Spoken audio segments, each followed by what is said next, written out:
দেখো বন্ধুরা, আজকে আমি উচ্ছে আলু ভাজা করব পেঁয়াজ দিয়ে। বড় বড় 4টে পেঁয়াজ কুচিয়ে নিয়েছি। আমিষ ভাজা করব উচ্ছে আলু।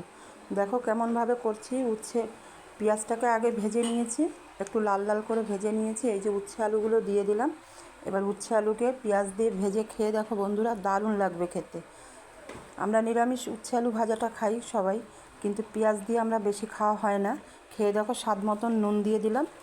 দেখো কত সুন্দর লাগবে খেতে পেঁয়াজ দিয়ে উচ্ছে আলু ভাজা।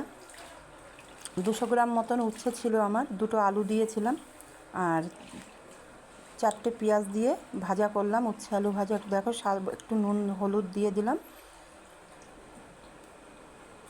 দেখো কেমন লাগবে খেতে, দারুণ লাগবে খেতে। খেয়ে দেখো বন্ধুরা, উচ্ছে আলু পেঁয়াজ দিয়ে ভাজা।